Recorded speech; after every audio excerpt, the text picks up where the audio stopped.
اچھا، آیت اللہ مرزا شاہ آبادی ایک ہمارے بڑے عارف کامل گزرے ہیں، انہوں نے یہ تاکید فرمائی، اور بھی عرفا نے، انہوں نے تاکید فرمائی کہ جو سورہ حشر کی آخری 3 آیتیں ہیں انہیں بار بار پڑھا کیجیے،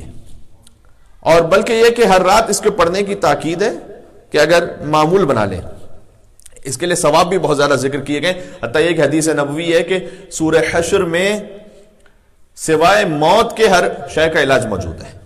کیونکہ ان آخری 3 آیات میں سے کوئی نام وہ ہے کہ جو اسم اعظم ہے۔ فرمایا گیا کہ اسم اعظم کو تلاش کرنا ہے تو سورہ حشر کی آخری 3 آیات میں تلاش کرو، اور اس سلسلے میں بڑی کثیر احادیث ہیں، یعنی کہ اگر کوئی سورہ حشر کو بالخصوص یہ آخری جو 3 آیات ہیں،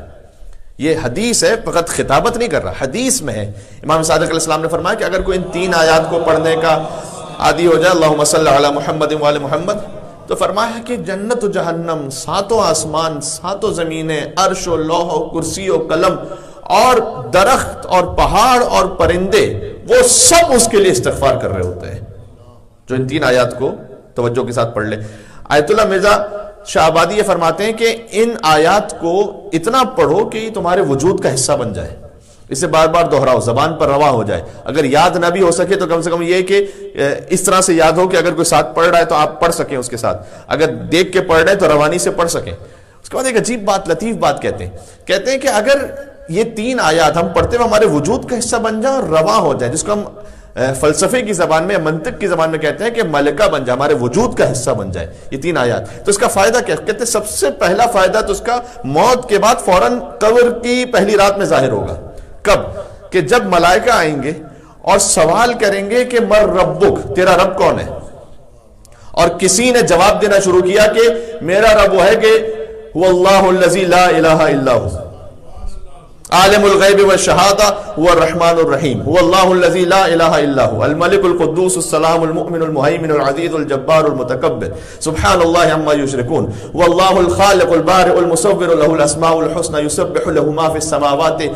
والارض وهو العزیز الحکیم۔ کہتے ہیں اگر کوئی یہ جواب دے دے ملائکہ کے سامنے کہ میرا رب یہ ہے، تو وہ اتنے مبہوت اور متحیر ہو جائیں گے خدا کی اس تعریف سے اور اس شخص کے جواب سے، کیونکہ یہ تعارف حق ہے بزبان حق، نہ کہ تعارف حق بزبان خلق، دونوں میں فرق ہوتا ہے۔ بات واضح ہو رہی، مل کے صلوات بھیجیں محمد و آل محمد پر، اللہم صلی علی۔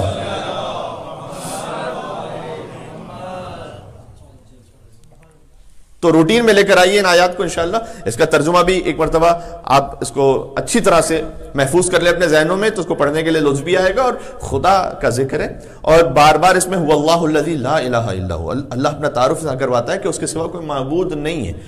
خود اصدق القول احادیث میں آیا ہے کہ لا الہ الا اللہ، کائنات کا سچا ترین جملہ ہے لا الہ الا اللہ،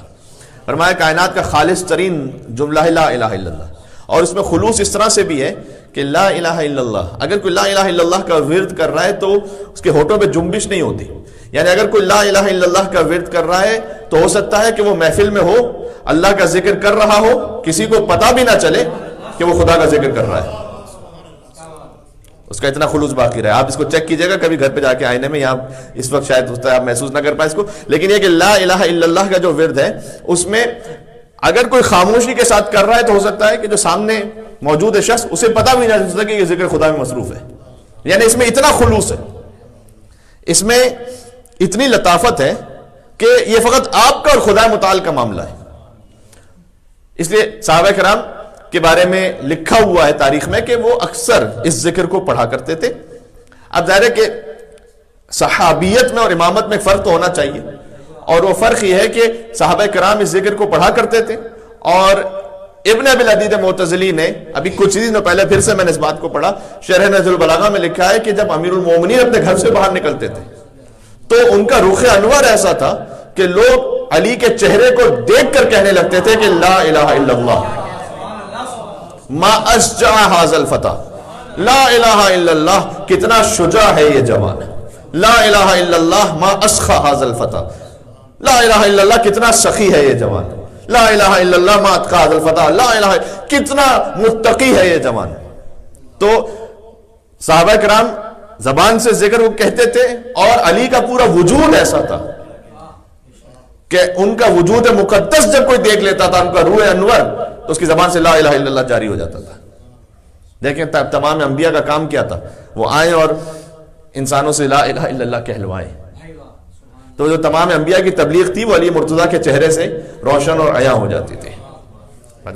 تو لا الہ الا اللہ، اور اس کے بعد خود لا الہ الا اللہ میں تفصیل ہے کہ لا الہ الا اللہ ایک کلمہ ہے، لیکن یہ کلمہ طیبہ فرمایا کہ شجرہ طیبہ کی طرح ہے، سورہ ابراہیم میں آیت موجود ہے یہ، یعنی یہ کہ لا الہ الا اللہ پھر اپنے سارے اثرات رکھتا ہے، کوئی معبود نہیں سوائے خدا متعال کے۔ یعنی جب ہم نماز میں کہہ رہے ہیں اللہ اکبر، تو یعنی کہ میں اور کسی طاقت کو تسلیم نہیں کرتا سوائے خدا متعال کی طاقت کے۔ میں دنیا کی کسی اور جھوٹی عزت کے سامنے، کسی شہرت کے سامنے، کسی مقام کے سامنے اس قوت کو، یعنی اپنے اس عقیدے کو سرنڈر کرنے کو تیار نہیں ہوں کہ لا الہ الا اللہ خدا متعال، وہ اس کے سوا کوئی معبود نہیں ہے۔ جب ہم کہتے ہیں نماز میں اللہ اکبر تکبیرۃ الاحرام، تو 7 مرتبہ مستحب ہے کہ، یعنی 6 مرتبہ تکبیر، 7ویں مرتبہ واجب کی نیت سے کہیں اللہ اکبر اللہ اکبر اللہ اکبر اللہ اکبر اللہ اکبر، یہ مستحب ہے کہ 7 مرتبہ تکبیر کہہ کے نماز کا آغاز کریں۔ ہمارے ایک دفعہ اللہ اکبر کہہ کے آغاز کرتے ہیں، ورنہ 7 مرتبہ، یعنی 6 واجب مستحب کی نیت سے کہیں اور 7ویں پھر واجب کی نیت سے تکبیرۃ الاحرام کہہ کے نماز کا آغاز کریں۔ تو اس کا بھی فلسفہ علماء نے یہ لکھا ہے کہ اللہ اکبر اللہ اکبر اللہ اکبر، یعنی خدا بڑا ہے اور خدا بڑا ہے اور خدا بڑا ہے، یعنی یہ کہ میری اپنی طاقت، اسے میں کچھ نہیں سمجھتا، میرا اپنا مقام، میری اپنی ویلتھ، میرا کوئی بڑا نہیں ہے، صرف اللہ اکبر اللہ اکبر اللہ اکبر اللہ اکبر، تمام طاقتوں کی نفی کر دی، خدا بڑا ہے، پھر اللہ اکبر کہہ کے نماز شروع کریں۔ میں نے عرض کیا کہ سورہ حشر کے لیے روایات میں احادیث ہیں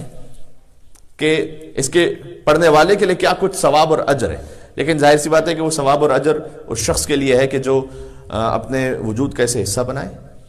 اور فقط لقلق لسانی کی حد تک نہ ہو،